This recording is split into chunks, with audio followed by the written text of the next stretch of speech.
Baiklah, di sini saya akan uji validitas dan reliabilitas dengan jumlah siswa 20 orang atau jumlah yang telah saya uji dengan soal. Di sini kita blok, lalu kita berikan warna untuk membedakan ya. Saya juga sudah mempunyai soal, yaitu 10 soal yang telah saya ujikan kepada 20 responden atau 20 siswa. Kita blok lagi, lalu kita berikan warna kembali. Di sini adalah jumlah benar salah dari siswa yang telah saya ujikan tadi. Lalu, kita akan mencari nilai total. Nilai total benar salahnya dengan menggunakan rumus sama dengan sum buka kurung. Kita blok dari soal 1 hingga soal nomor 10. Lalu tutup kurung. Lalu kita enter. Kita bisa menggunakan cara manual ataupun cara cepatnya. Kalau cara cepatnya, kita tinggal blok dari responden 1 hingga responden ke-20. Maka kita akan mendapatkan hasilnya secara cepat. Namun kita juga bisa menggunakan cara manual, yaitu dengan menuliskan rumus satu persatu. Kemudian kita menuliskan R-tabelnya. Karena di sini saya menggunakan responden 20 siswa, saya menggunakan R-tabel 0,444. Sudah kita buat. Lalu kita blok lagi dari soal nomor 1 hingga soal nomor 10. Kemudian kita akan mencari R hitung. R hitung dengan menggunakan rumus sama dengan Corel atau Corel buka kurung. Kita klik Fx di atas. Kita klik array 1 dan array 2. Array 1 itu kita blok dari responden 1 hingga responden ke-20. Kita blok.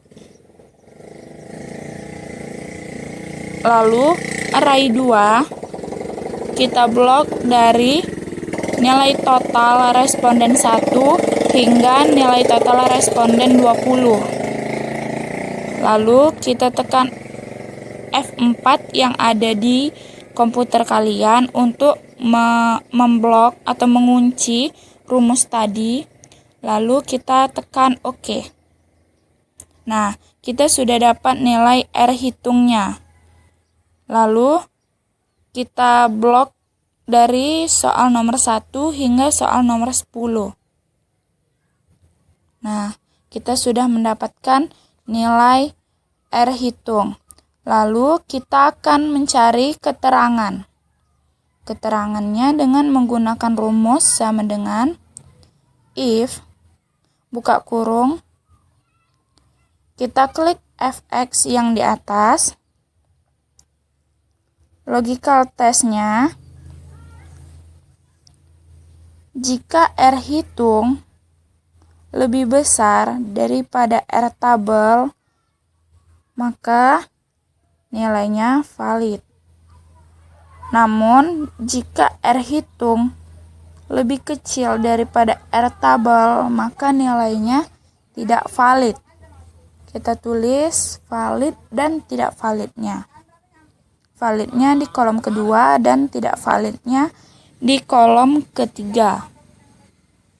Setelah kita tulis, lalu kita klik tanda OK. Nah, kita sudah menemukan jawabannya. Karena dari yang kita lihat, data pertama itu adalah valid. Lalu kita blok dari soal nomor 1 hingga soal nomor 10.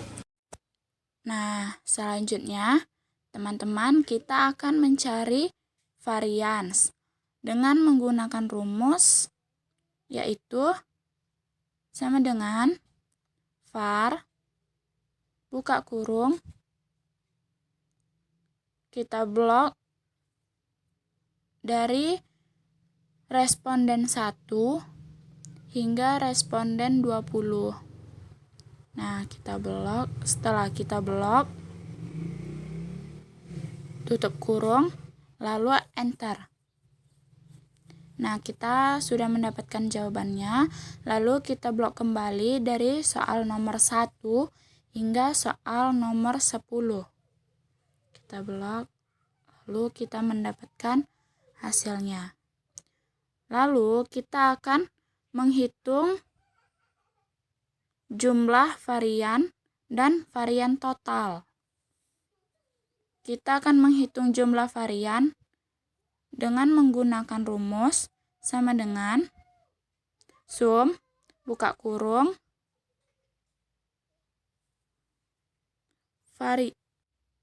varian 1 soal nomor 1 hingga varian soal nomor 10, kita blok, lalu tutup kurung, kita enter.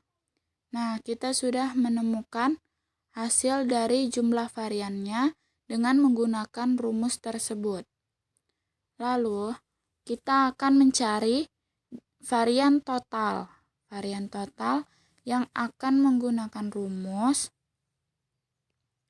kita akan menggunakan rumus sama dengan var buka kurung, kita blok dari total responden 1 hingga responden ke 20. Tutup kurung, kita enter. Nah, kita sudah mendapatkan jumlah varian totalnya. Jumlah varian dan varian total, kita blok dengan menggunakan warna. Lalu kita akan mencari nilai Cronbach alpha. Nilai Cronbach alpha dengan acuan 0,70. Maaf, saya salah ketik angka 0-nya. Kita menggunakan rumus sama dengan 10, yaitu jumlah soal yang saya gunakan dibagi 9 karena 10 dikurang 1 hasilnya 9. Terus dikali buka kurung 1 dikurang jumlah varian, lalu dibagi dengan varian total. Lalu tutup kurung, lalu kita enterkan. Nah, kita sudah mendapatkan nilai Cronbach alpha-nya. Nah, sebelum kita menarik kesimpulan, di sini ada tentang dasar pengambilan kesimpulan, yaitu yang pertama, jika nilai Cronbach alpha-nya lebih besar dari nilai acuan yaitu 0,70, maka berkesimpulan reliable. Yang kedua, jika nilai Cronbach alpha-nya lebih kecil dari nilai acuan atau 0,70, maka berkesimpulan tidak variabel. Nah, kita akan mengambil kesimpulannya dengan menggunakan rumus sama dengan if buka kurung, kita klik fx yang di atas, lalu logical testnya kita klik nilai Cronbach alpha lebih besar daripada nilai acuan, maka berkesimpulan reliable. Jika nilai Cronbach alpha-nya lebih kecil daripada nilai acuan, maka berkesimpulan tidak reliable atau reliabilitas. Kolom kedua kita tulis reliabilitas dan kolom ketiga kita tulis tidak reliabilitas. Setelah kita tulis, selalu kita klik OK. Nah, kita sudah mendapatkan kesimpulannya. Kesimpulan dari data saya yaitu reliable atau reliabilitas dengan nilai Cronbach-nya 0,815. Sekian penjelasan dari saya. Bila ada yang kurang saya mohon maaf. Billahi taufiq wal hidayah. Assalamualaikum warahmatullahi wabarakatuh. Jika ada yang ingin ditanyakan, bisa klik di kolom komentar ya.